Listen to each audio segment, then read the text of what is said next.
El europeo llamaba cimarrón al ganado salvaje, que no tenía la carimba, la marca.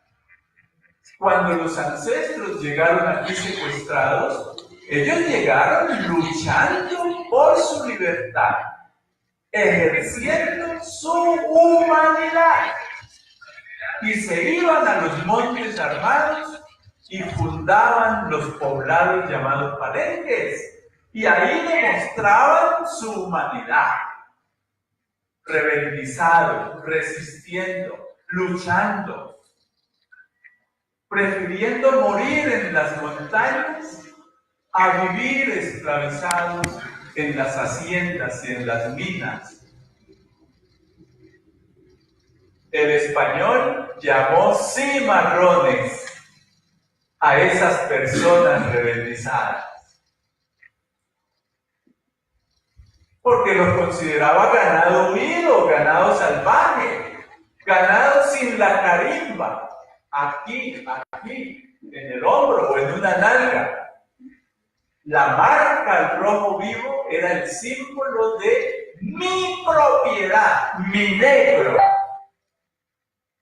mi bien, mi mercancía, mi propiedad. Eso significaba la marca. Como se marca el ganado, mi vaca, mi caballo. Eso era la carimba. Y esa carimba duró legalmente. La institución europea española de la esclavitud duró de 1510 a 1851. Ahí está el siguiente ícono. Dentro de ese periodo tenemos que tener presente, por un lado, todos los desarrollos de la institución. Escuchen bien, la institución europea de la esclavitud. Hay que decir las cosas políticamente correctas.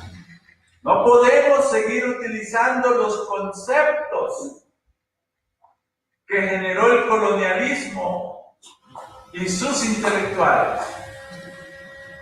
Tenemos que crear conceptos humanistas y propios y políticos para poder interpretar la historia de nuestra gente. Entonces, ahí todos los desarrollos de la esclavización,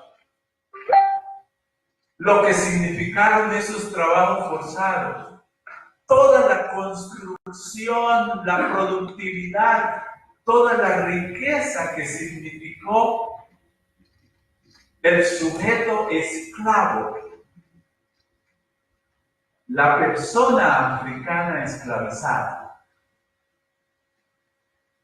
Todo lo que ayer decíamos, esa cantidad de dinero en oro, y luego la reacción violenta, humana, en contra de esa institución de los ancestros africanos.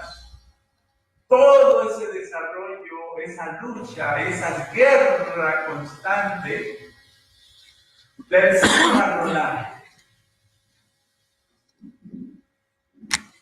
Y el siguiente ícono es el 21 de mayo de 1851, donde se promulga una ley después de un proceso de 37 años que comenzó en Antioquia. Se promulga la ley llamada sobre la libertad de los esclavos. sobre la libertad de los esclavos. ¡Qué mentira! ¡Qué mentira! Y nos enseñaron a decir a nosotros que la ley sobre la abolición de la esclavitud. Ese proceso comenzó aquí en Antioquia, aquí en Medellín, en 1814, en 1814 comienza ese proceso con el presidente Juan del Corral y el abogado José Félix Restrepo. Cuando declaran la independencia total de Antioquia, del estado de Antioquia, independencia total de la corona española, ellos, dentro de las leyes que expiden la ley de manumisión de partos, que los hijos de las mujeres africanas esclavizadas serían libres cuando cumplieran la mayoría de edad. Cuando cumplieran la mayoría de edad. Eso fue aquí en Antioquia. Pero antes había habido un precedente anterior. Cuando la señora Javiera Londoño, 2 siglos, más siglo y medio antes, en El Retiro, Antioquia, allá está su casa museo, deben ir a conocer. Había dado libertad a centenares de africanos esclavizados que ellos tenían muchas minas, muchas haciendas. Tenían una mina en lo que allí en Santa Elena, antes de llegar a Caldas. Y ella había liberado de voluntad, junto con su esposo, y le repartieron tierras y le dejaron las minas. A cambio de que le rezaran cada año una misa a San José y otras cosas religiosas, pero fue un hecho trascendental. Y ese proceso se dio desde el proyecto de Antioquia con el señor Corral y con José Félix Restrepo, hasta que el mismo José Félix Restrepo lo culminó a nivel nacional, no solo en el Congreso de Cúcuta en 1821, sino luego la ley sobre la libertad de los esclavos en 1858. Un proceso que duró 37 años aproximadamente. Aquí, en ese periodo, hay que detenerse. ¿Cómo así que ley sobre la libertad de los esclavos? Si los esclavos son unas mercancías, legalmente son cosas, son bienes, propiedades. ¿De dónde sacan que tenían derecho fundamental a la libertad? Si la libertad es un derecho de los ciudadanos, de los sujetos sociales. Y un esclavo no era un ciudadano, no era un sujeto social. No quisieron reconocer en esa ley al sujeto cultural con ciudadanía que le debieron reconocer, llamado la persona africana. No lo quisieron reconocer a él. Aunque lo mencionaban en los argumentos y las justificaciones, no lo quisieron reconocer ahí. Porque esclavo es el nombre de un bien, de una propiedad. No era el nombre de persona. Ignoraron, invisibilizaron totalmente a las personas africanas que estaban sometidas a la condición de esclavos. A partir de ahí, indemnizaron a los esclavistas que eran personas, eran sujetos sociales, ciudadanos. Entonces el Estado le reconoció indemnización, compensación, pago de perjuicios, porque el Estado estaba comprando sus propiedades. A ellos les reconoció dinero por el derecho de propiedad. Pero a ese sujeto llamado esclavo, pues no le reconocieron nada, porque ese sujeto no era persona, no era sujeto social, no era ciudadano. La ley no les obligaba a pagarle reparación, compensación, a entregarle tierras, a reconocerles educación, a reconocerles ciudadanía, ni trato de personas. Abolieron a través de esa ley, abolieron la condición de esclavo, abolieron el esclavo dentro del sistema productivo y legal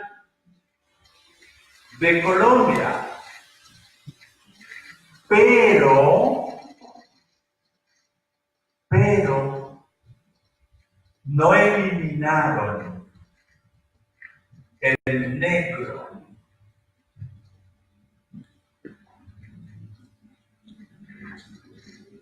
No eliminaron a ese otro que ellos habían creado y que habían nombrado como negro. Él no se le reconocieron ni tierra, ni educación, ni reparación, ni perjuicios. No se le reconoció educación, no se le reconoció calidad de persona, nada. Se le tiró. Y ese sujeto llamado negro, continuó llamándose negro, porque creía que ese era su nombre durante siglos. Llamándose negro, pensando como negro.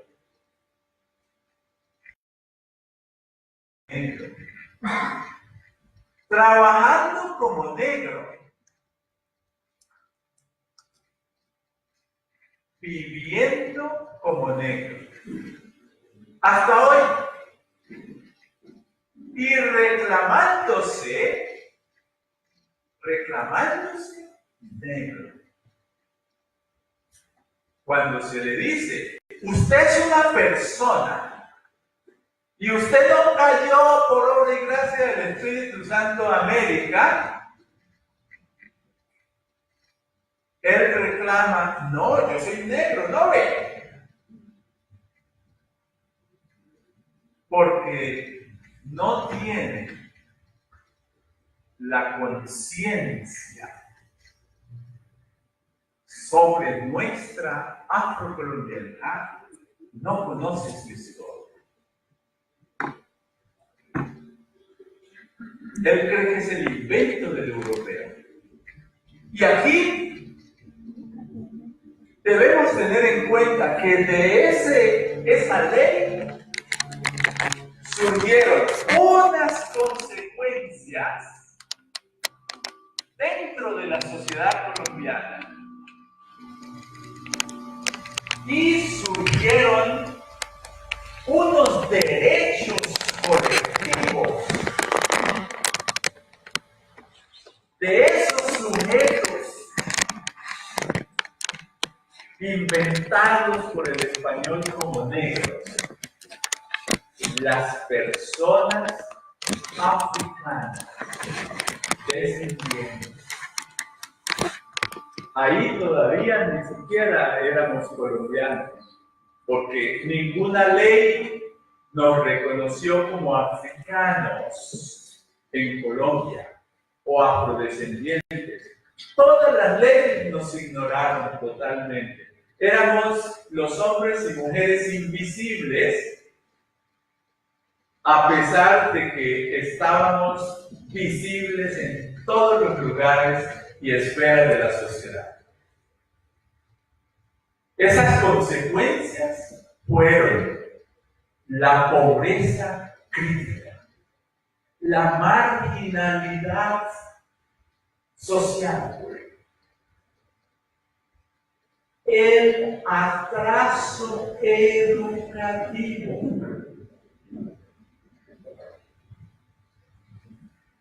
el racismo, la discriminación racial y social, la desorganización social, la carencia de participación política, las violencias contra las mujeres. Eso comenzó allá cuando nuestras niñas, en la época de la esclavización, tenían 8, 9, 10 años y eran grandes y eran siempre violadas.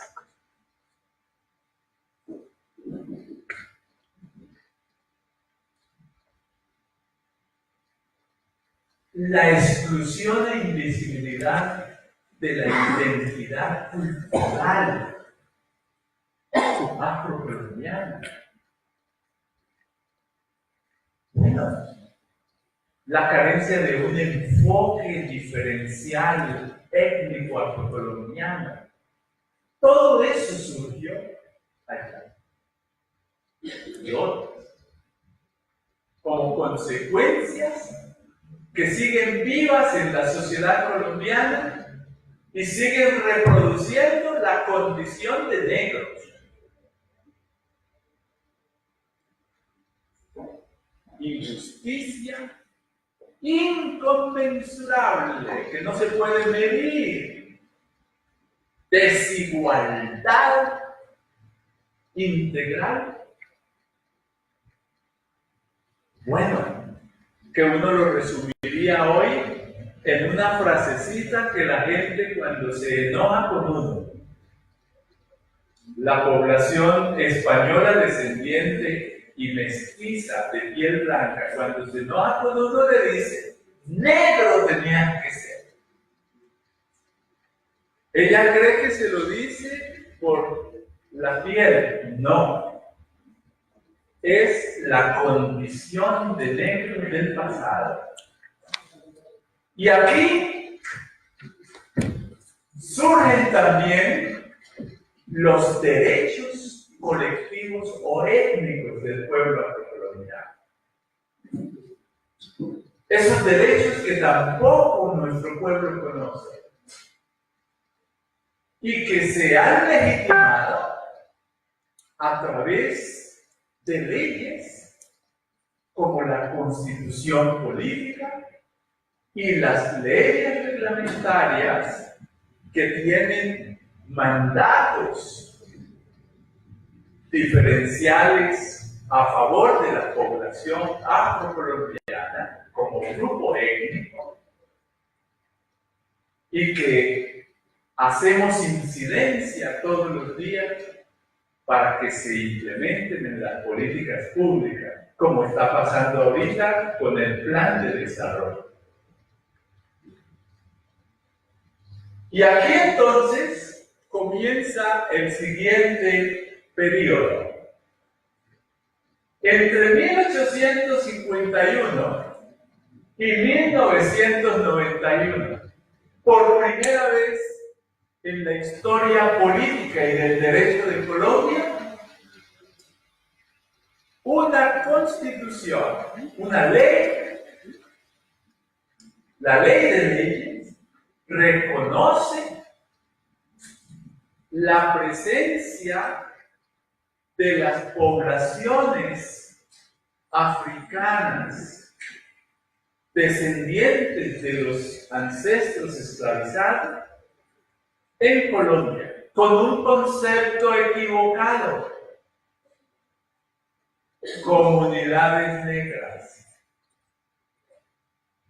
O sea que surge un nuevo concepto, un nuevo sujeto jurídico: comunidades negras. El último sujeto jurídico era esclavo. Y aquí, entre 1851 y 1991, ya les decía, ninguna ley nombró para nada a la población africana de Colombia. Y en ese proceso, nuestras comunidades, nuestra gente, ¿qué empezó a hacer después de la ley sobre la libertad de los esclavos? Nuestra gente comenzó sola a aprender a vivir en familia, a construir familia. Comenzó sola en las selvas, a la orilla de los ríos donde la habían llevado a trabajar el oro, en los arrabales de las ciudades coloniales como Cartagena, como Santa Marta, Bogotá, Cali, Popayán, en las selvas, a la orilla de las haciendas como terrasqueros.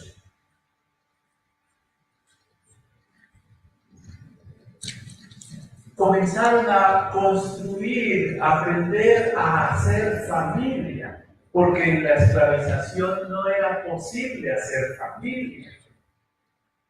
Comenzaron a construir comunidades solas.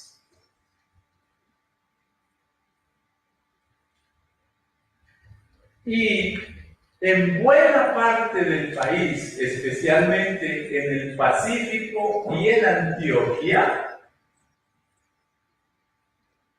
nuestras comunidades fueron entregadas en concesión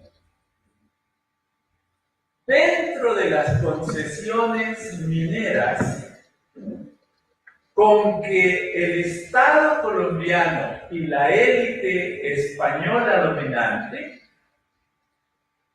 habían hipotecado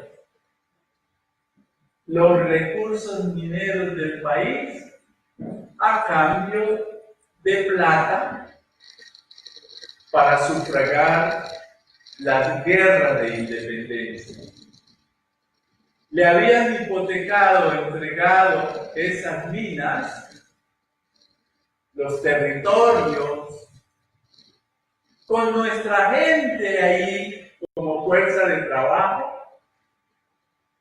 a los ingleses, a los franceses, a los estadounidenses. Y nuestra gente entonces siguió construyendo comunidades y trabajando en esos territorios, pidiéndoles permiso para barrequear, para tener una posesión, una parcela, para asentar una vivienda a las compañías. Y esas compañías en esos territorios crearon estados pequeños dentro del territorio colombiano. Ese fue el proceso que terminó con la International Mine Company, que tenía filiales en Segovia, en Frontino, en el Nechí, en el Chocó, la Chocó Pacífico, en el Telembí, allá en Barbacoas, en Buenaventura, en el Dagua. Los extranjeros sacaron toneladas de oro utilizando la fuerza de trabajo de nuestra gente, con monedas propias. Por ejemplo, uno escucha la palabra cachaloa hoy día y resulta que la cachaloa era una moneda acuñada por los extranjeros en Timbiquí, los franceses, con la cual se comerciaba dentro de su concesión minera. Nuestra gente, otra forma de esclavitud. Así, hasta 1970, 76 aproximadamente, el presidente Uribe estuvo un año en Andagoya, Chocó, haciendo la liquidación de Mineros del Chocó, que era una filial de Mineros de Antioquia, que le había comprado, Mineros de Antioquia, le había comprado la concesión a la Chocó Pacífico. Y ahí siguen la élite española descendiente de Antioquia, ahí siguen con las minas, ahí siguen explotando el oro de manera legal o ilegal. Y nuestra gente, del oro solo le queda tragedia. Hoy, esa tragedia de la violencia, que es resultado de eso, de que se quieren apropiar de toda esa riqueza minera, aurífera que está ahí. Ahorita hay hasta uranio. De todo eso se quieren apoderar. Entonces, en ese periodo, de ahí hasta el 91, yo lo ubico como ese periodo de nacimiento, de construcción de la nación afrocolombiana. De una manera muy espontánea, pero muy berraca. Nuestra gente no se dejó eliminar, no se dejó morir en este país, como hicieron con la población africana en Argentina y en Chile. Bueno, y en 1991 empieza un nuevo periodo. Ese periodo yo lo llamo de el renacimiento afrocolombiano. Ya no es de construcción de la nación afrodescendiente.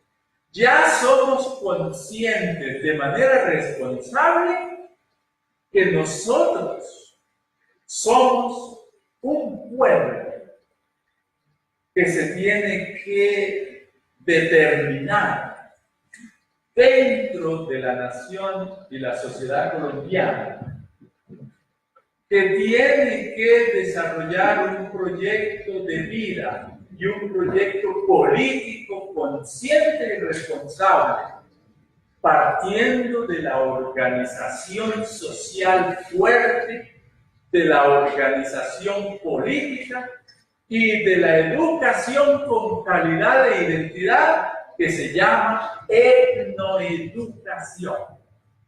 Educación con calidad e identidad para ser presidentes, ingenieros, administradores, economistas, grandes educadores, políticos. Eso es la etnoeducación como política pública.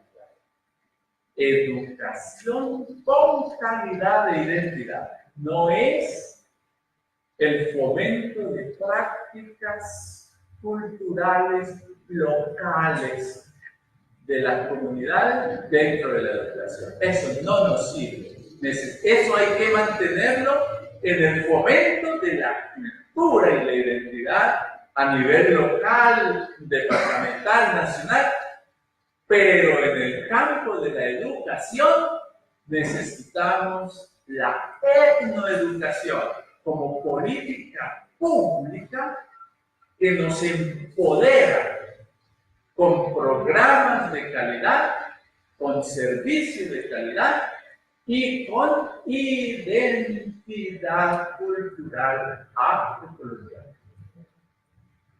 Así pues, en ese renacimiento tenemos que asumir tareas grandes como la que está pasando ahora. La integración del principio de diferenciación positiva étnica afrocolombiana en las políticas públicas del país, comenzando con las leyes, comenzando con el plan de desarrollo nacional, municipal, departamental, la etnoeducación y la enseñanza de los estudios afrocolombianos y esa gran tarea que hay en estos 10 años, como es el Decenio Internacional Afrodescendiente, con esa gran consigna: reconocimiento, justicia y desarrollo. A conocer nuestra historia, a escribirla, a pensarla, porque sólo así conquistaremos la verdadera libertad. Muchas gracias.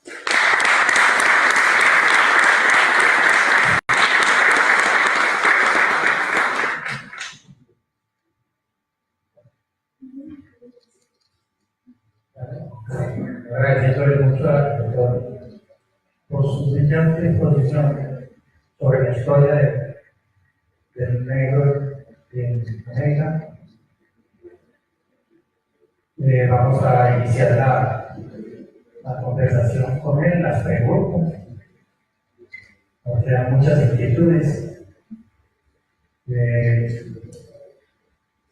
A mí me llamó mucho la atención su exposición porque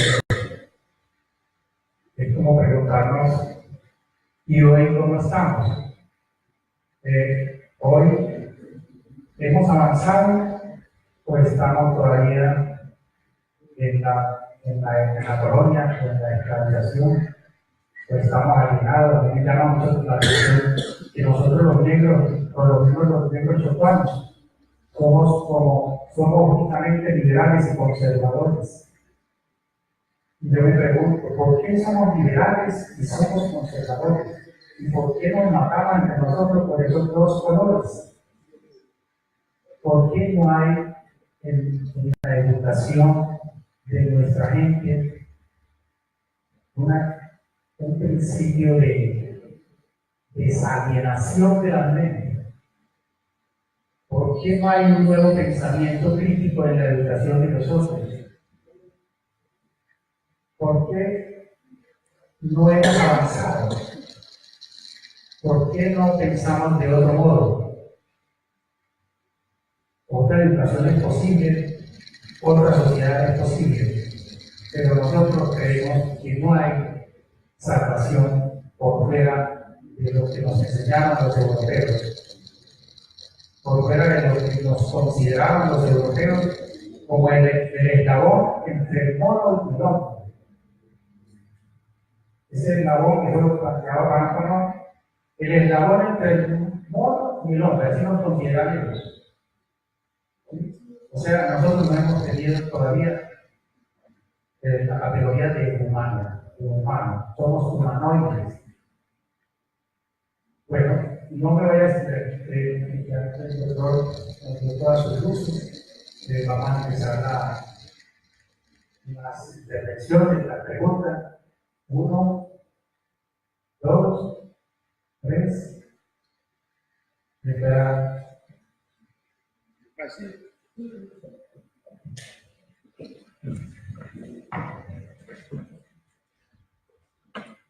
Nuevamente agradecido, estimado profesor Juan de Dios.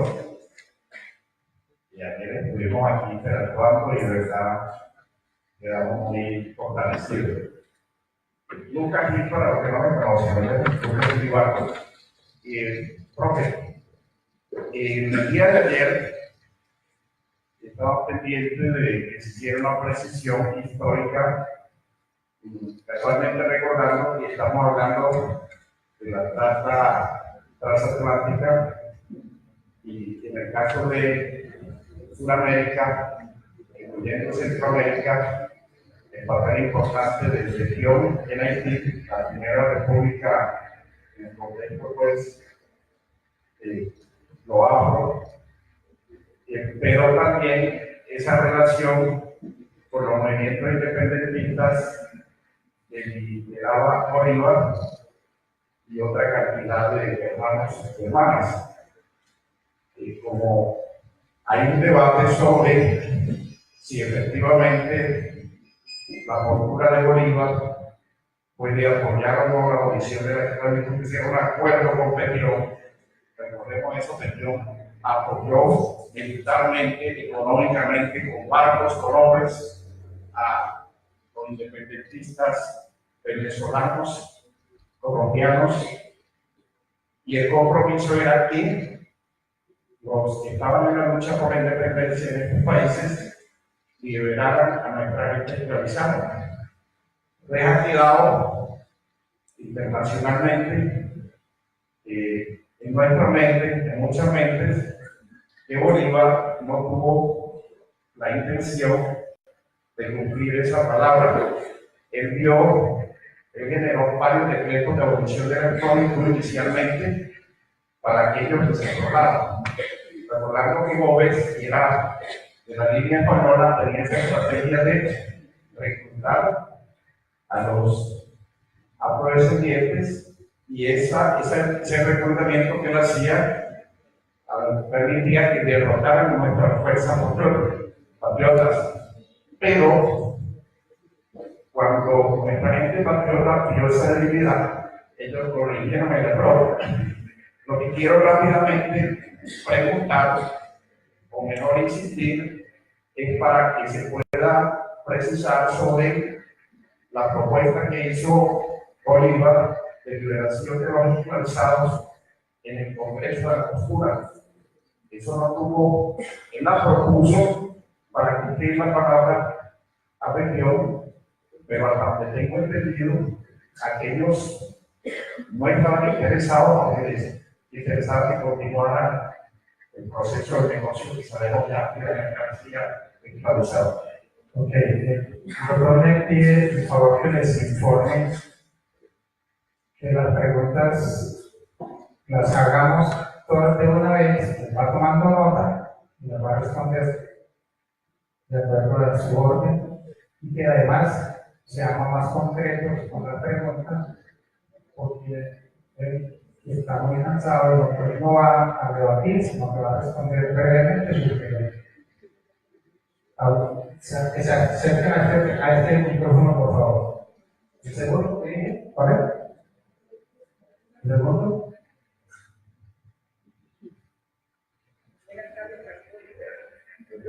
Para hacerle como una pregunta o énfasis, ¿por qué la carrera de educación no ha tomado fuerza a nivel de nuestro país y no ha tomado fuerza la carrera de educación? A mi poco entender, el sistema educativo lo veo como sin piso, o sea, si quiere el colegio la dicta y si no la dicta, y esa es una de las afirmaciones de las ¿cómo se dice? Directivas. Sí, de las directrices afirmativas que tenemos en este momento como tomando por la mano, de hacer énfasis con todo lo que tiene que ver con la educación para que es aprender y desde ese desaprender volver a aprender y a construir país. La tercera pregunta. Ay, mi nombre es Esther. Esther. Señora Virginia. Hola, buenas tardes. Maestro, yo tengo una pregunta. De repente puede que no se enlace con el tema de la conversación puntual, porque la cosa es un poco más compleja, ¿no? Y es, en el paisaje colombiano he visto y he participado de todo un movimiento surgente que se ha caracterizado desde el género. Total, no es lo mismo ser un hombre colombiano a ser una mujer negra. Allí hay unas particularidades que hay. De acuerdo a eso, ¿cierto? Y entendiendo que el patriarcado negro es distinto del patriarcado afro-mestizo o mestizo blanqueado, depende, blanco mestizo o mestizo blanqueado, se me ocurre que hay muchos impedimentos para que la mujer negra se empodere, para que nosotras ocupemos espacios de poder y representación, entendiendo que constitucionalmente hay una cuota del 30% de participación en espacios de decisión de la mujer. Y de ese 30%, si se alcanza un 1% de la mujer negra, es un logro y es casi todo. Quiero saber desde su posición académica y en su trasera vital, ¿cuál cree que sea la acción, si existe una concreta o no, para que nosotras, las mujeres negras, ocupemos espacios de representación y poder? Muy bien, Virginia.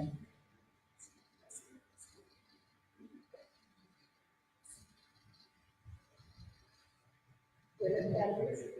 Saludo al doctor de Dios por su brillante exposición, tanto la de ayer como la de hoy, y todas las personas que siguen y las que hablan de servir. Mi pregunta es la siguiente.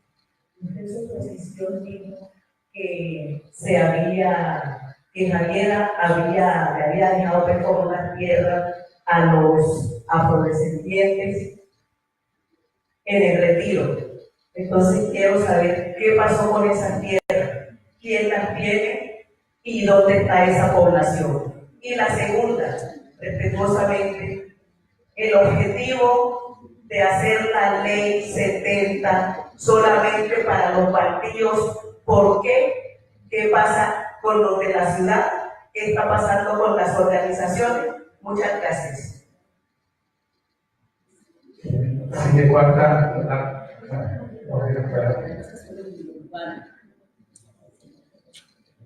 Maestro y profesor Juan de Dios, es la siguiente inquietud. Sabemos que ha sido sistémico en todo el proceso histórico la invisibilización y el ocultamiento de todo lo que sea negro, afrodescendiente, ¿no? Que surja. Y hay un caso particular que hemos venido hablando históricamente como el ocultamiento de un expresidente negro, de Juan José Nieto, cartagenero, que 6 meses fue presidente de Colombia y lo blanquearon, lo sacaron de la pinacoteca, lo sacaron de la historia y desapareció. Si ese proceso investigativo que la investigación es la vía de adelantarnos de pesca. Y eso es cierto. ¿Qué vamos a hacer nosotros para que se vuelva a incluir ese personaje nuestro? ¿Qué acciones afirmativas y legales vamos a iniciar para que Juan José Nieto vuelva a ser parte de nuestra historia, de nuestra pinacoteca y de nuestros textos de nuestra historia colombiana? ¿Alguna otra pregunta? Allá, mientras.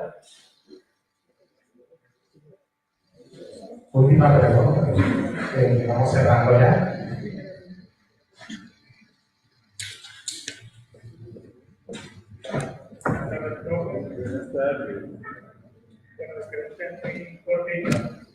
Yo quisiera saber por qué ya a casi 28 años de lo que fue generar la ley 70, ¿cierto?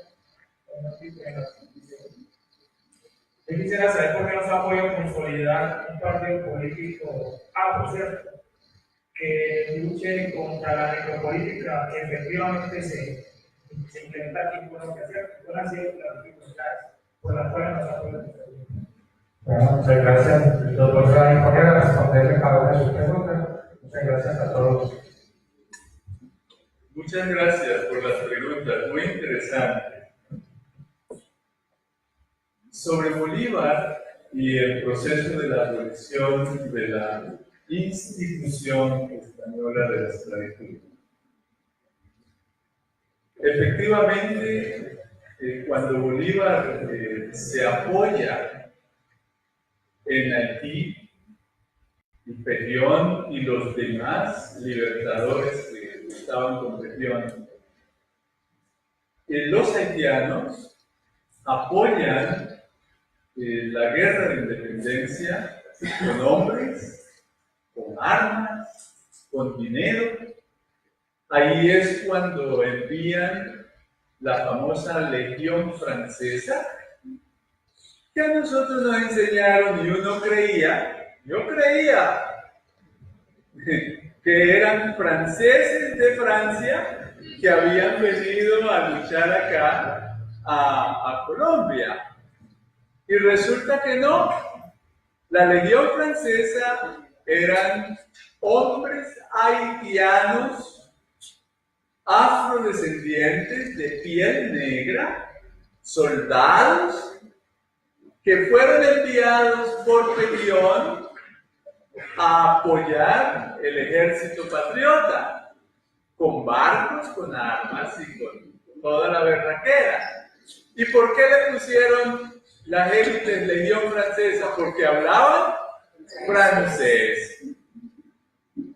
Bolívar se comprometió con Peñón a acabar con la institución, no con la esclavización, sino con la institución de la esclavitud. Bolívar tuvo toda la voluntad, lo propuso en Angostura, él mismo liberó a sus propiedades, nuestros ancestros africanos esclavizados, los liberó en sus haciendas.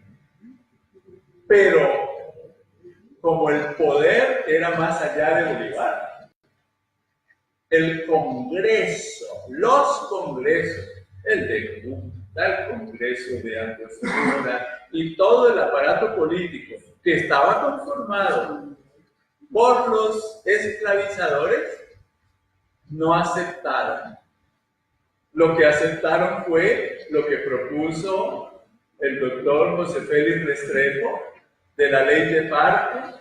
Después, cuando los muchachos cumplieron la mayoría de edad, entonces los declararon vagos, que tenían que tener un amo, que tenían que pagarle la manutención y la crianza a los amos. O sea que hasta que en 1851, cuando ya realmente la dinámica del sistema productivo hacía que la esclavitud se eliminara, y todo el proceso mundial en contra de este fenómeno, entonces sacan esa ley de abolición, la ley de libertad de los esclavos. Bolívar tuvo toda la intención y la buena fe, pero Los dueños del poder político eran los esclavizadores. Bolívar, por ejemplo, ellos utilizaron en la guerra de independencia a nuestros ancestros. El historiador Roger Pita, en su libro llamado El reclutamiento de negros esclavos durante las guerras de independencia de Colombia, 1810 a 1825, tiene un capítulo titulado 5.000 esclavos a la guerra, la lucha a cambio de la libertad. Fueron 5.000 hombres africanos esclavizados, reclutados desde Antioquia, Chocó y Cauca, incluyendo Barbacoas, que hacía parte del estado del Cauca Grande, para la guerra de independencia. Y fueron esos hombres los que finalmente definieron la victoria.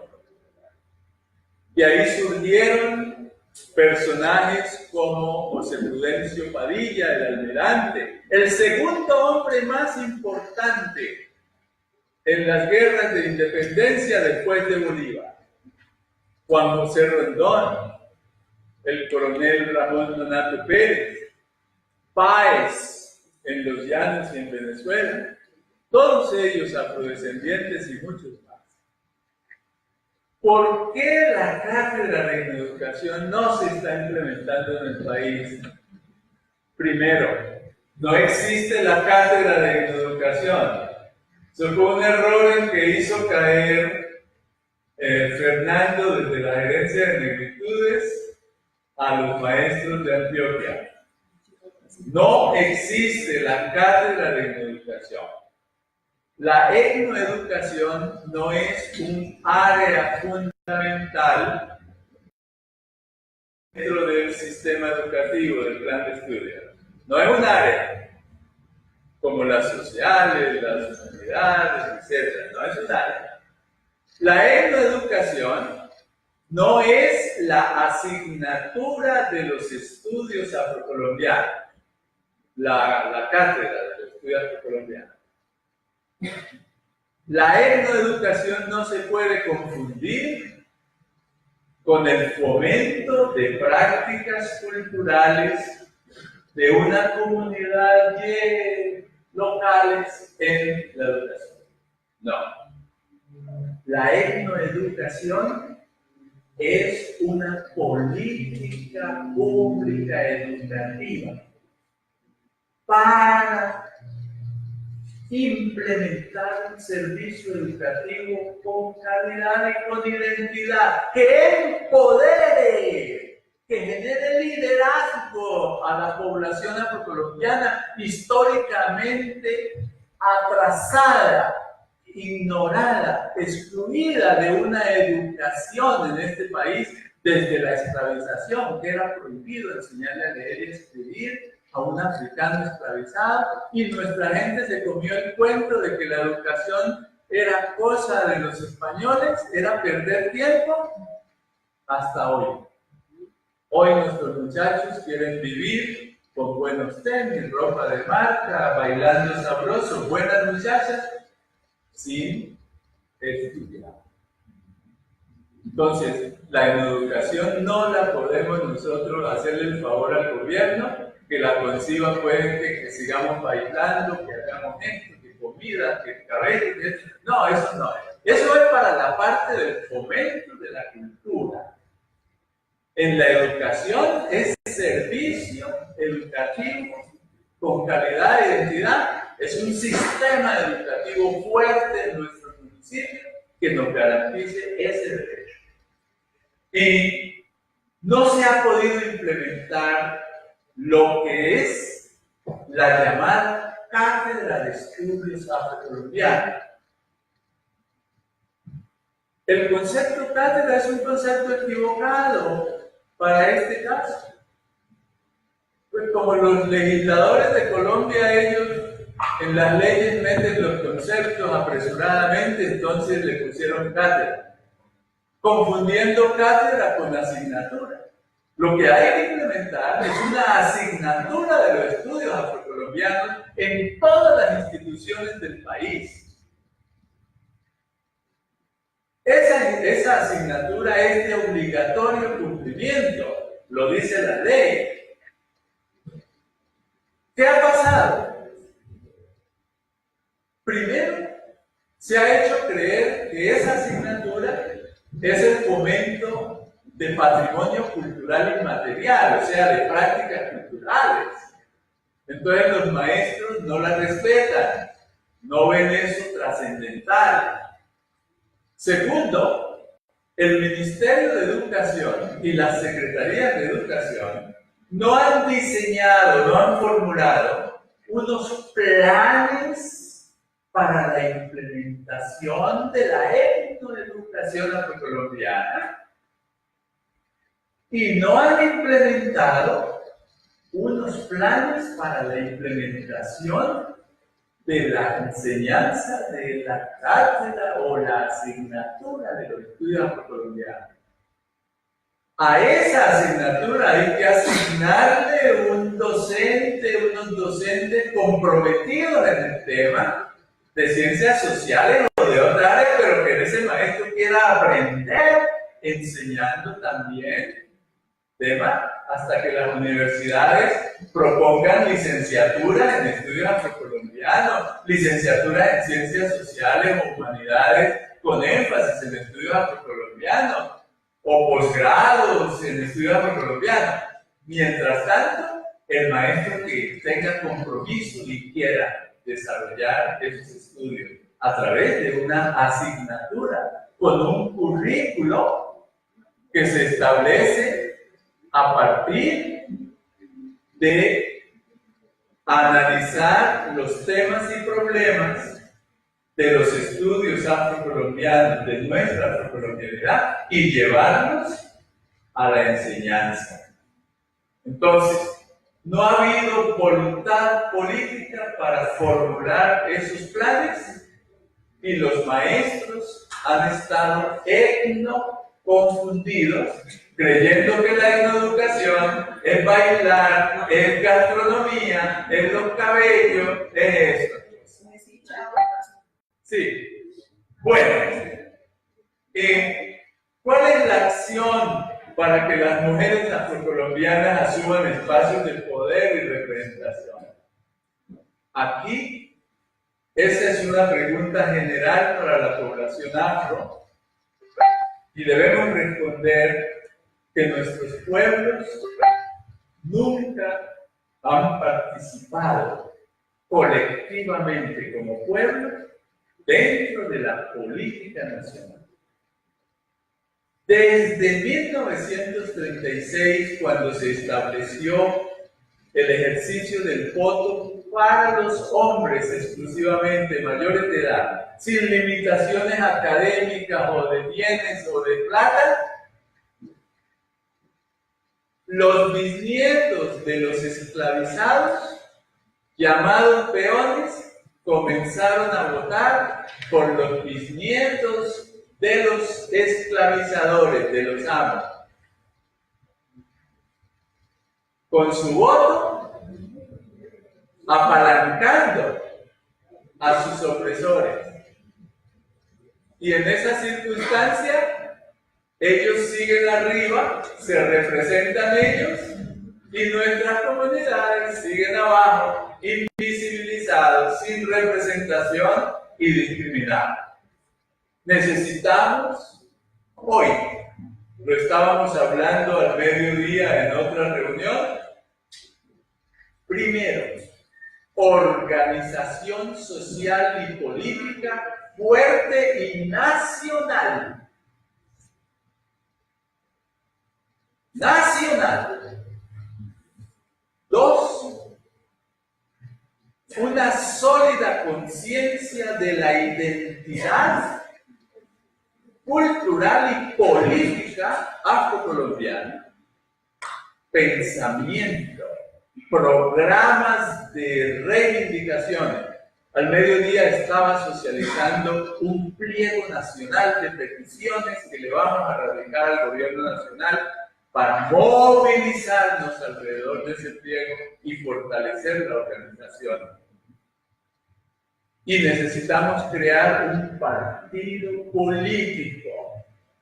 Un partido político es una entidad que propone conquistar el poder, ser gobierno para defender los intereses colectivos de unas comunidades, de unos grupos, de unas clases sociales. Nuestros pueblos no han tenido partidos políticos nunca colectivos. No han tenido partidos en el país. Por tanto, han sido utilizados por los partidos dominantes de los años, que nacieron al calor de sí o no abolir la esclavización. Tenemos que crear en los próximos años un partido. ¿Cómo? Educando pueblo por pueblo, educando, organizando en los ideales, los principios, los objetivos, el programa de lucha y el tipo de líderes que tienen que tener y lideresa. Dentro de ese partido, sin la mujer, nada es posible. Tiene que introducirse en el partido el enfoque de mujer en todos los elementos del partido. En la representación, la conformación de los comités organizativos, en los estatutos, en la filosofía. Bueno, sin la mujer nada es posible. Es una consigna y un programa de Cimarrón desde que nacimos. Y aquí necesitamos ese compromiso de educar y organizar con esa perspectiva de crear el partido político. Luego conquistamos una de esas dos curules y inscribimos, legitimamos el partido. Esa es la idea que tenemos. Esa es la idea. Y les invito a todos ustedes, independientemente del color bonito de piel que tengan, a comprometernos en esta gran tarea. Y la ley 70. ¿Qué pasó? Decía Virginia sobre los bienes y tierras que dejó la señora Javiera Londoño. Bueno, esa es una tarea de ustedes acá en Antioquia. Váyanse a hacer arqueología. Tienen que ir a hacer investigación. ¿Qué pasó? ¿Lo único que habrá quedado en la casa museo? ¿Qué hizo nuestra gente? ¿Cómo vive? Son afrodescendientes hoy de piel clara, sin conciencia de su identidad cultural afrodescendiente. ¿Quiénes son? Así como cuando uno va a Girardota, cuando uno va a Caldas, y aquí dentro de Medellín, de Río Negro, Santa Fe de Antioquia, Marinilla, todas esas comunidades que tuvieron una gran población africana. Y esa población, no, pero Urabá sigue siendo. Pero estos pueblos, ellos se mestizaron muy fuerte y hoy día siguen con los rasgos fenotípicos africanos, con su piel afrodescendiente muy clara, los cabellos a veces ensortijados, otras veces libres. Bueno, pero no tienen conciencia. De pronto hay un secreto en las familias de que allá en el árbol genealógico llega hasta un lugar. Los bisabuelos por las bisabuelas africanas. Y ustedes ven que la mayoría del pueblo antioqueño es afrodescendiente de piel clara. Porque aquí el español pobre se concubinó, el congeneo con la mujer africana, porque era una mujer trabajadora, era la que bareteaba, etc. De ahí surgió lo que en la palabra todos los días el pueblo antioqueño se identifica, la mujer con el marido, mi negrito, negrita, por aquí, por acá, viene de allá, de la cama, del sexo. Era prohibido, pero era lo que más gustaba. Entonces, hagan investigación, vayan por todas esas. Primero hay que averiguar las grandes minas y las grandes haciendas históricas que vienen desde la colonia. Luego ahí van a ubicar la presencia histórica afrodescendiente y entonces van a hacer el estudio etnográfico sobre la población y etnológico sobre la población. Es necesario. Hay ese libro de Carrasquilla, La Marquesa de Yolombó. Ese libro es fantástico para mostrar la africanidad dentro de la antioqueñidad. A mí me encanta leerlo todos los años porque así como me reí ahora, le saco gusto a ese libro. Entonces, investiguenlo, Virginia, a trabajar, mi niña. Bueno, bien. Bueno, eso es otra cosa. Bueno, ok. Sobre la ley 70. Sobre la ley 70. ¿Por qué se miró solo el tema de los partidos? ¿Qué pasa con la organización? La ley 70 a esta fecha realmente se ha pseudo desarrollado la política de la titulación o adjudicación colectiva de los territorios llamados baldíos por esa ley. Ningún partido. Ahí estamos desde antes de la República. Esa parte se han titulado más de 7 millones de hectáreas, pero puro papel. Etnodesarrollo, ninguno, nada. Entonces, a partir de ahí, es necesario cuestionar al Estado colombiano. Ha dejado a lo que llamó la ley comunidades negras, las beneficiarias de los territorios, y a los consejos comunitarios, que son las juntas directivas que gobiernan esas comunidades, las han dejado tiradas, y esos consejos, la mayoría se han corrompido. Hasta coca están sembrando algunos, permitiendo la destrucción de los suelos por los mineros ilegales, vacunando a los madereros. Eso se ha corrompido. No. Y por el otro lado, las otras políticas, la educación, ya les dije, la planeación del desarrollo a través de un plan que debe ser introducido en el Plan Nacional de Desarrollo.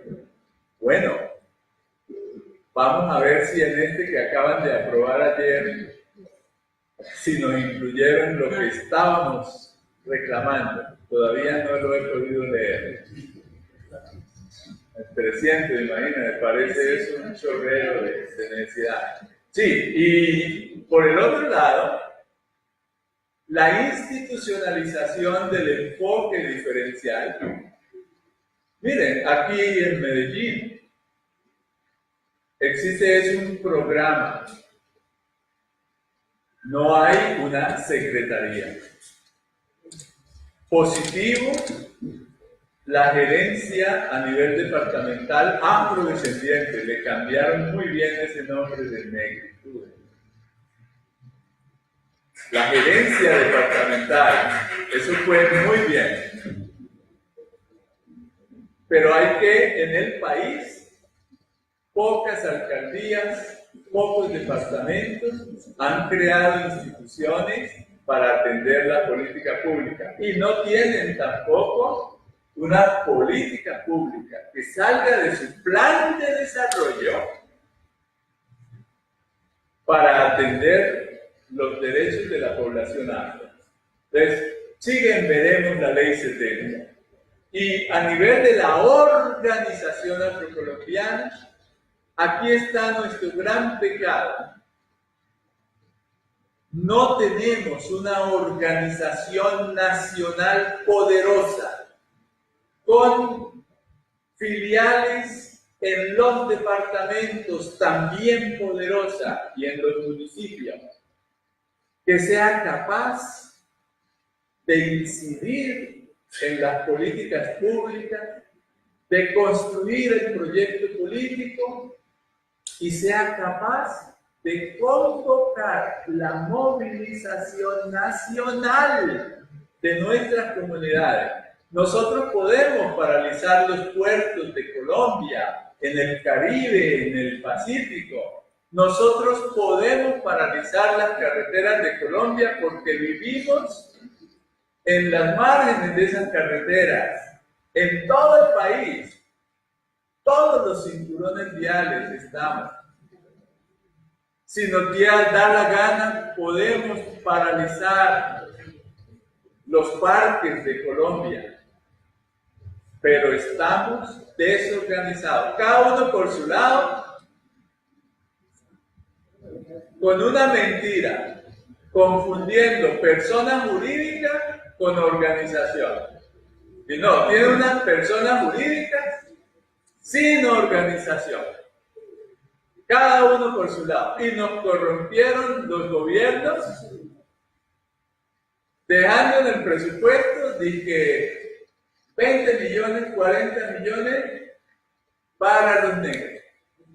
Y entonces, los negros que tienen esa personería jurídica, o sea, los negros que vienen del pasado, que no han podido superar hacia su condición de personas afrodescendientes, se pelean por esas pláticas para hacer festivales, para hacer concursos de peinados, para hacer tallercitos sobre la ley 70, y definitivamente estamos etnoconfundidos.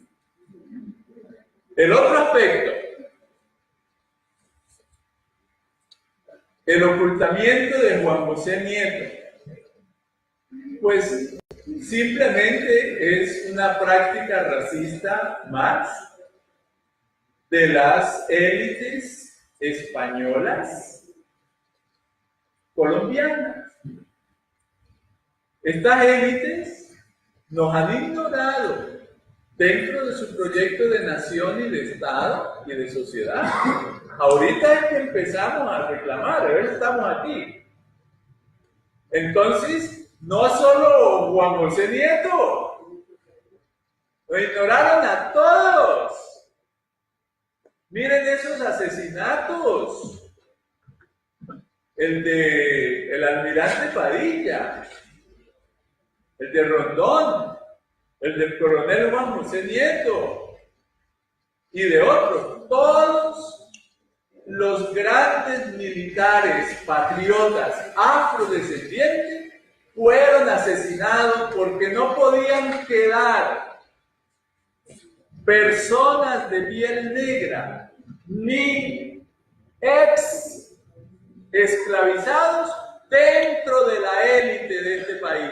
En Venezuela lograron crear, por eso ustedes ven que en Venezuela todos los políticos, los gobernantes son afrodescendientes. Aquí no, aquí los eliminaron todos los Santanderes. Mataron a nuestra gente que había conquistado la libertad en el campo de batalla. En este momento, lo de Juan José Nieto, ahorita, ¿qué sabemos del gran Diego Luis Córdoba? ¿Qué sabemos de ese gran Luis Antonio Robles?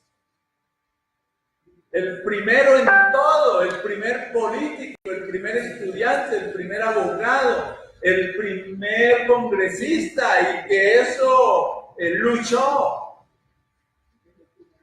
por nuestro pueblo.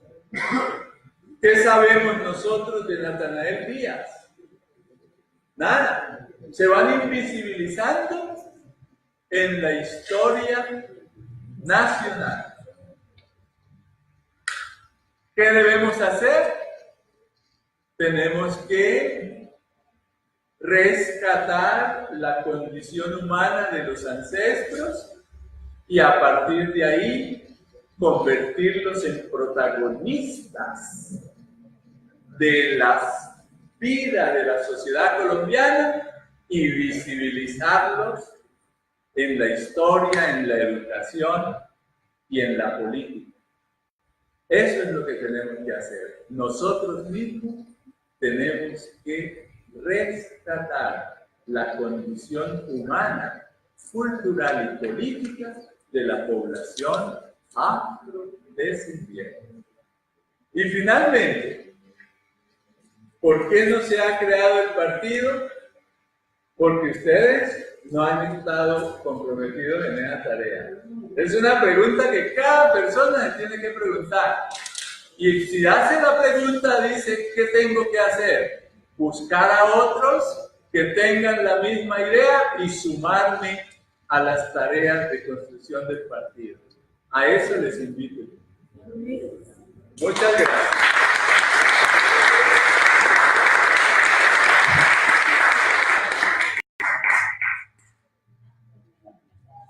A propósito de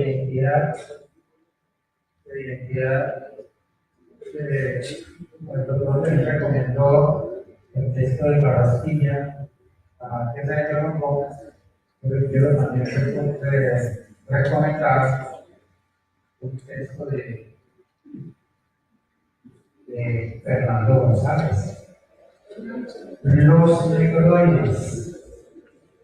Fernando González, que no tiene Antioquia, tiene su casa museo identificado, un gran rebelde, un hombre muy crítico de su época, y donde él nos plantea la tesis de gran mulato. Somos un mulataje, somos una esclava oscura, y les jala la oreja a los antioqueños por racistas. Bueno, vamos cerrando.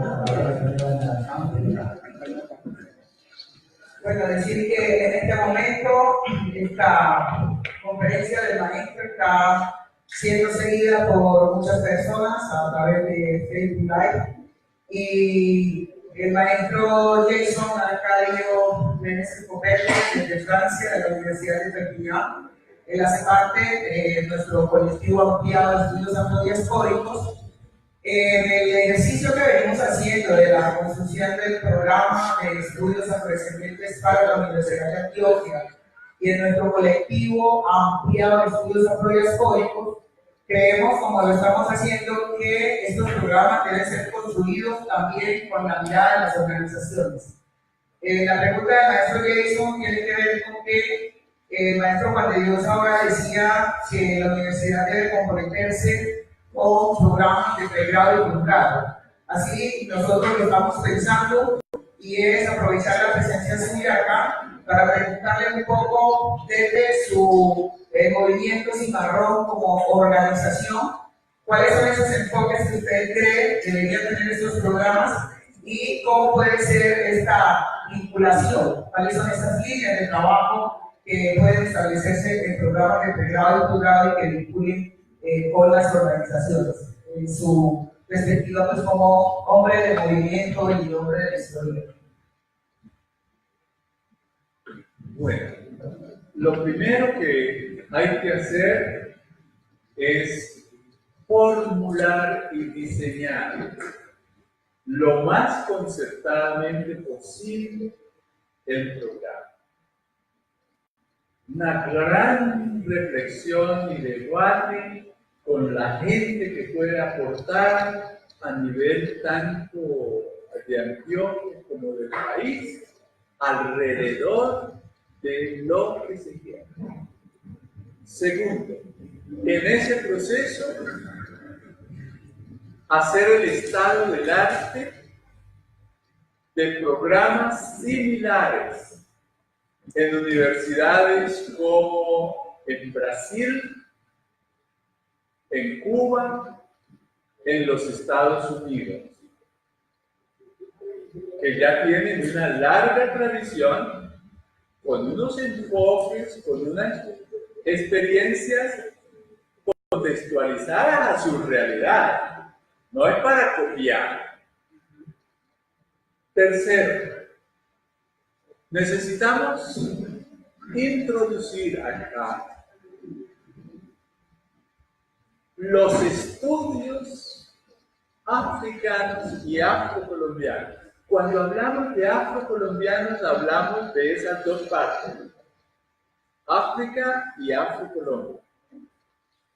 Introducirlos, ojalá, por ejemplo, como un programa obligatorio a todos los estudiantes de todas las carreras en el primer semestre o el segundo semestre. Obligatorio. Que todos los muchachos que pasan por ahí,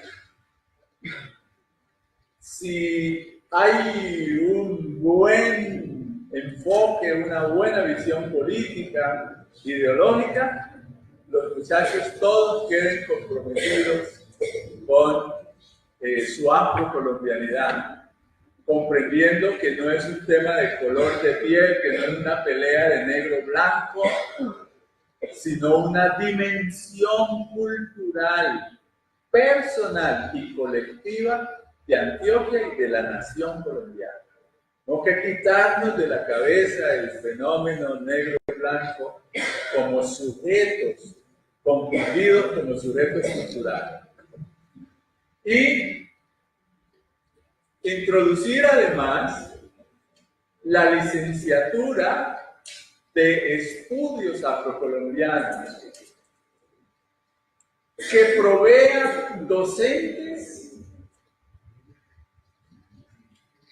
para suplir la demanda que tiene el país de maestros que manejen los estudios afrocolombianos, respondiendo al concepto de la Cátedra de Estudios Afrocolombianos, que yo, aplicándolo, lo llamo asignatura de estudios afrocolombianos.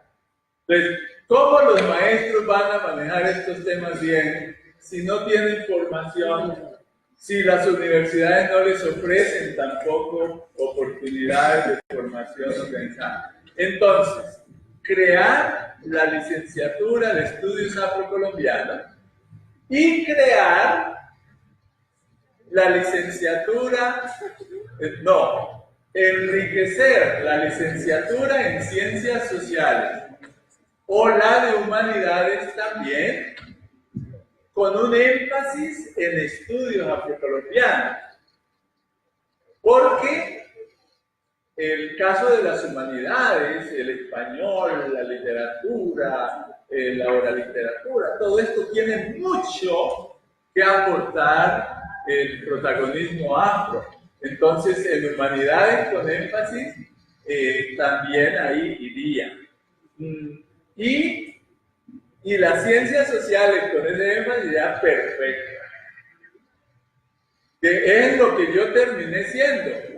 Mi primer pregrado fue en licenciatura en ciencias sociales. historia y geografía. Y en mis autodidactos estudios sobre los estudios afro, he terminado siendo un especialista, un experto en los estudios afrocolombianos. Me encanta la historia, me encantan las ciencias sociales y mucho más los estudios afrocolombianos. Entonces, ojalá se pudiera crear esas dos visiones, porque sería fantástico. Además, Antioquia tiene tanta afrocolombianidad encima que necesitamos hacerlo.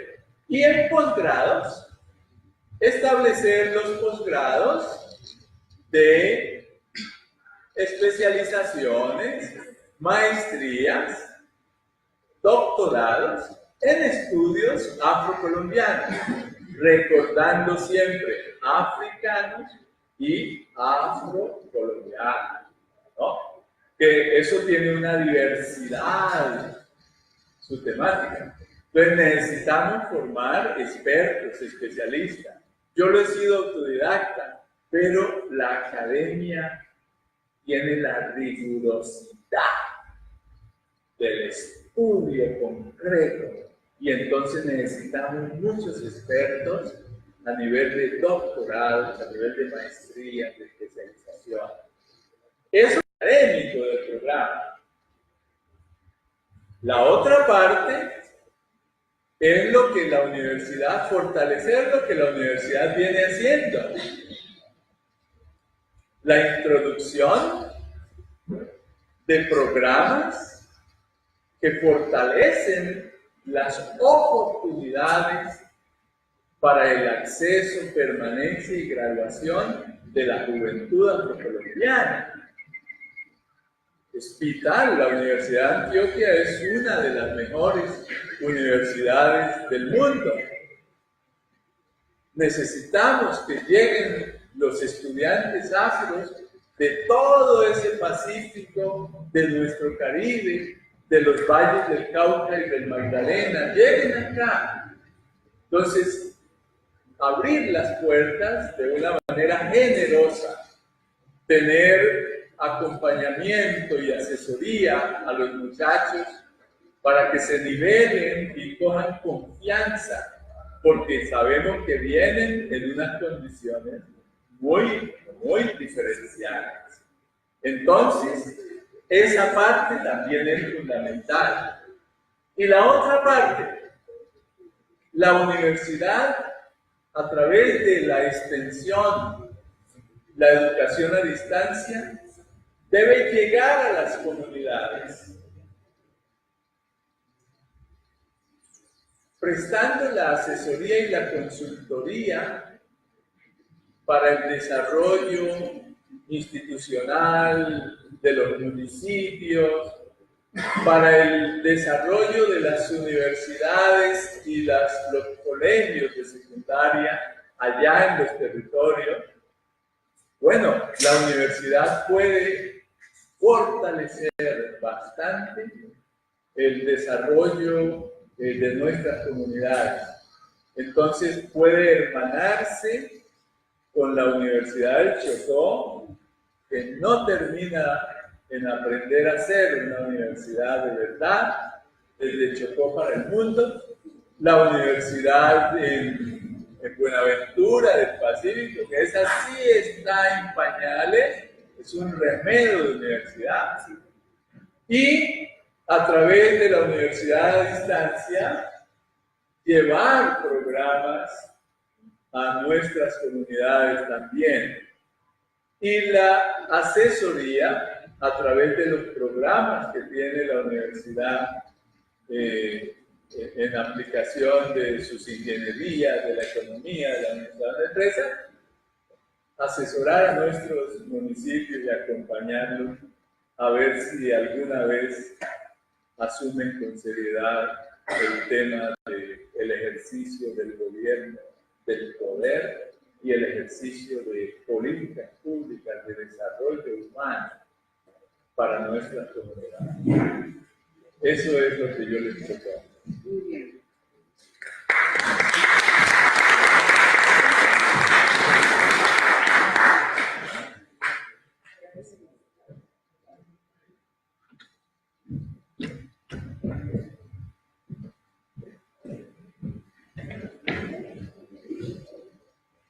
Agradecemos entonces al maestro Juan de Dios Mosquera por su acogida a esta invitación para ilustrarnos a propósito de la presencia histórica de los africanos y los descendientes de africanos en Colombia, a propósito de todo lo que ha llegado a esta cultura colombiana, a la construcción de nacionalidad.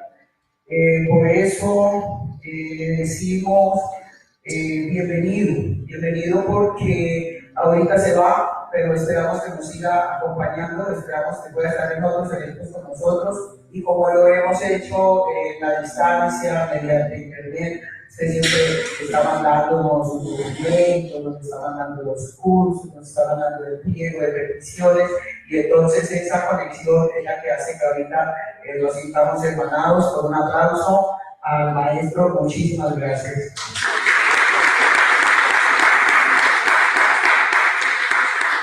Recordamos que este programa África en la UDA está siendo construido por las voces de muchas personas, de muchos querientes de África y sus africanías.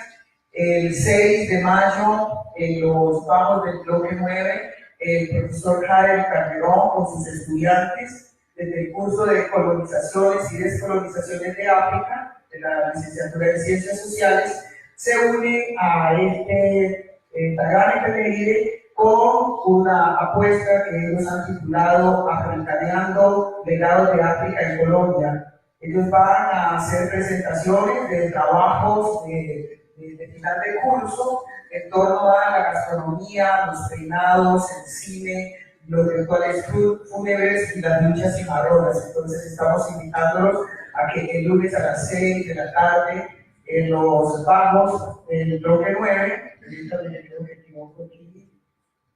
5 a 7, en los bajos del bloque 9 van a estar haciendo estas presentaciones. También queremos invitarles desde ya a revisar nuestra programación. El próximo martes 7 de mayo tendremos a la maestra Mabel Torres de la Comisión de Sabios y Sabias de Colombia. Por primera vez, una mujer científica, negra, chocoana, es reconocida en su saber y entonces hace parte de la Comisión de Sabios y Sabias 2019. En una conversación para nosotras muy interesante, mujer abridora de caminos. Este es el símil, digamos, del maestro Zapata Vilella, el vagabundo, abridor de camino. Y tenemos a la maestra Mabel como esa mujer abridora de caminos de la ciencia, con su ponencia democratizando el conocimiento científico desde el territorio afrochocuano. Ese territorio de donde se piensa solo salen futbolistas, bailadores y demás, pues también es un territorio que produce ciencia y la maestra Mabel va a estar con nosotros, así que les esperamos que nos puedan acompañar. Como hemos dicho, en esta conjunción con el Festival Internacional de Poesía, y vamos a cerrar esta tarde con Karina Rivas. Brevemente, Karina es una mujer afrocolombiana originaria de Opogodó, Chocó, nació por acá en Antioquia. Ella dice que es una nació migrante, como muchos y muchos otros en Antioquia, nace en Cañas obviamente. Desde el derecho como herramienta emancipatoria, ella ha tratado de cimarronear a su paso cada camino andado, desde el quilombo de sus palabras y desde el quilombo de sus letras. Karina también recibió, fue favorecida por el voto libre de hombres y de mujeres en una postulación que hizo el movimiento Estamos Listas, y ella recibió un voto importante para pertenecer a esa camada que se va a presentar para aspirar al Consejo de Medellín. Desde aquí le deseamos muchísimos éxitos y la invitamos acá a la palestra para que cierre este evento con esta poesía de su propio puño, Racialización. Con nosotros y nosotras entonces, Karina Rivas.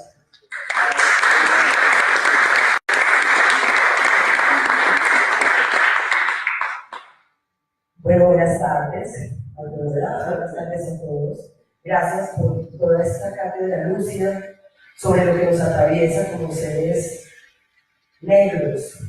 Tengo una apuesta por la resignificación de la palabra, pero también de intención y corazón. Es la resignificación de la palabra y creo que es válido. Para nosotros, nuevas generaciones, claro, entonces, a cada época su poesía, en cada época las circunstancias de la historia eligen una nación, una raza o una clase para recoger la antorcha, creando situaciones que solo se plasman mediante la poesía. Franz Fanon. Siento desde mis orillas interesantes que la expresión que tenemos como afrodescendientes para transformar las experiencias de racialización, como se llama este escrito, en fuerza literaria, tomando las herramientas del arte burgués y burgués blanco y eurocéntrico como es la poesía, y convirtiéndola en una herramienta de lucha, de empoderamiento. Entonces, racialización es, creo que de mis escritos primeramente paridos, porque las letras se paran, como hablaba con la profe de Uibargo, que por acá está.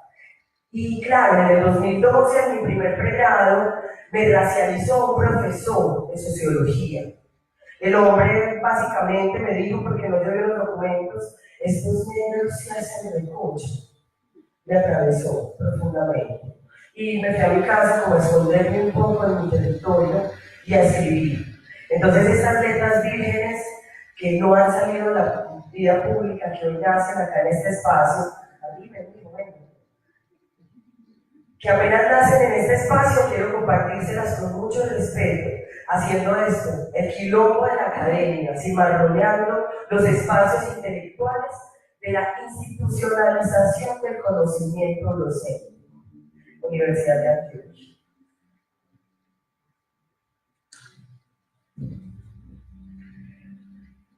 Racialización.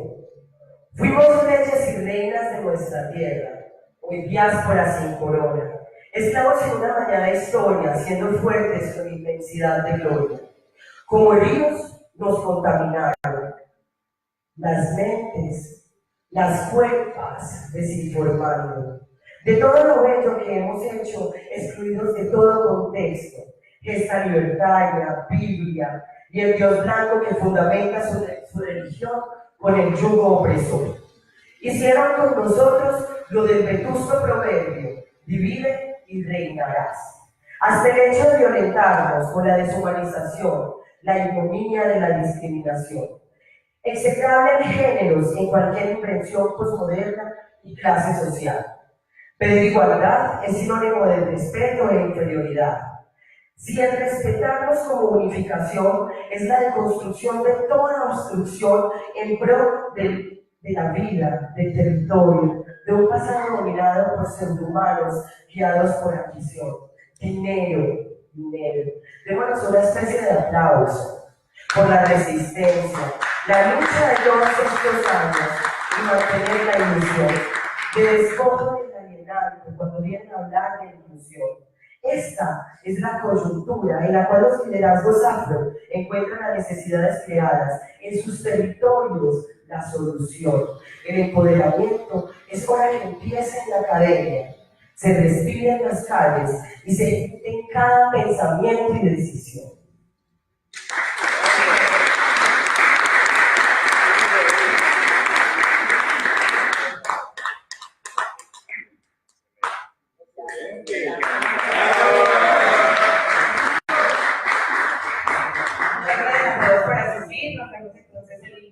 Y el martes en esa celebración de África en la OEA. Las mujeres del diplomado entonces nos quedan acá y nos sometemos a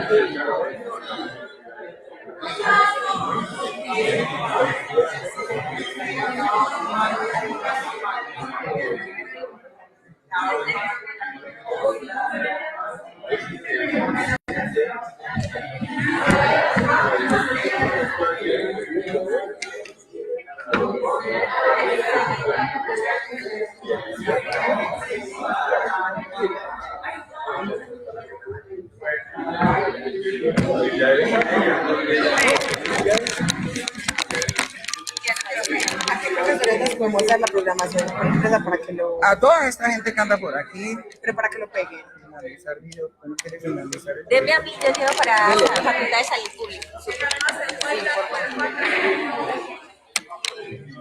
¿Quieres más? Yo me la llevo para la Facultad de Mira, Salud no quiere, Pública. no quiere finalizar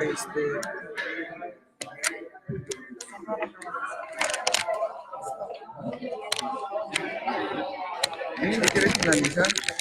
Le doy aquí. Ah, pues Sonia, sí, Skill Pro. no, porque estaba pensando que era él. Estaba dando con el dedo como el niño que está aquí. Finalizar.